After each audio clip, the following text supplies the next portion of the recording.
Hello friends, फिरदौस classes में आपका स्वागत है। आज के इस वीडियो में हम पढ़ने वाले हैं क्लास 6 का इतिहास, अध्याय 11 संस्कृति एवं विज्ञान। तो सबसे पहले हम लोग रिक्त स्थानों की पूर्ति करेंगे, इसके बाद हम लोग मिलान वाला क्वेश्चन करेंगे, इसके बाद हम लोग क्वेश्चन आंसर की तरफ चलेंगे। यदि अभी तक आप लोगों ने पिछला अध्याय नहीं पढ़ा है तो मेरे चैनल के प्लेलिस्ट में जा करके उसे आप पढ़ लेंगे। तो आइए शुरू करते हैं। क है स्तूप का शाब्दिक अर्थ खाली स्थान होता है तो टीला होता है। ख है महाभारत खाली स्थान की रचना है तो महर्षि व्यास की रचना है। ग है लौह स्तंभ खाली स्थान में स्थित है तो दिल्ली में स्थित है। घ है खाली स्थान में मानवीय भावनाओं को सुंदर ढंग से चित्रित किया गया है तो अजंता के चित्रों में। आइए अब हम लोग मिलान वाला क्वेश्चन देखते हैं। आर्यभट्ट का आर्यभट्टियम, स्तूप का अर्थ टीला, मेघदूत जो है कालिदास की रचना है, रामायण वाल्मीकि द्वारा लिखा गया है। आइए अब हम लोग क्वेश्चन आंसर की तरफ चलते हैं। पहला क्वेश्चन है, पुराणों से हमें क्या जानकारी प्राप्त होती है? उत्तर है, पुराणों से हमें नंद वंश, मौर्य, कुषाण, सातवाहन वंश और शुंग वंश के बारे में कई जानकारियां मिलती हैं। दूसरा क्वेश्चन है, लौह स्तंभ की दो विशेषताएं लिखें। उत्तर है, लौह स्तंभ की दो विशेषताएं निम्नांकित हैं। क, लौह स्तंभ भारतीय शिल्पकारों की कुशलता का अद्भुत उदाहरण है। इसका निर्माण 1500 साल पहले हुआ। इस स्तंभ में आज तक जंग नहीं लगा है। ख है, लौह स्तंभ लगभग 7.2 मीटर ऊंचा और 3 टन से भी भारी है। तीसरा क्वेश्चन है, स्तूप का शाब्दिक अर्थ क्या होता है? पाए जाने वाले स्तूपों में समानता का उल्लेख कीजिए।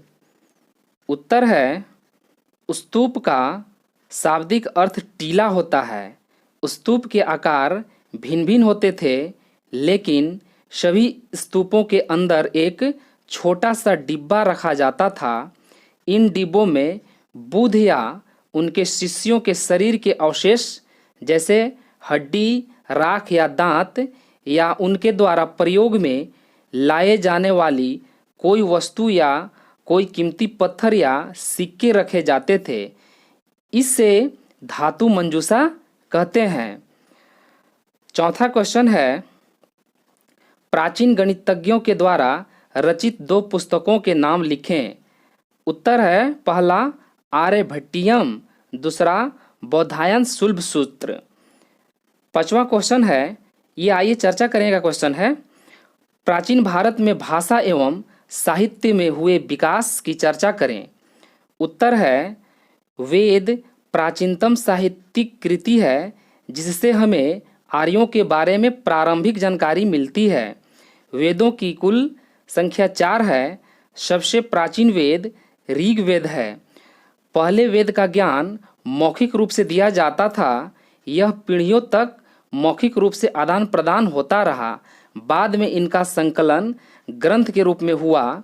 यज्ञों एवं कर्मकांडों के विधान एवं इनकी क्रियाओं का भली भांति समझने के लिए नवीन ब्राह्मण ग्रंथ की रचना हुई।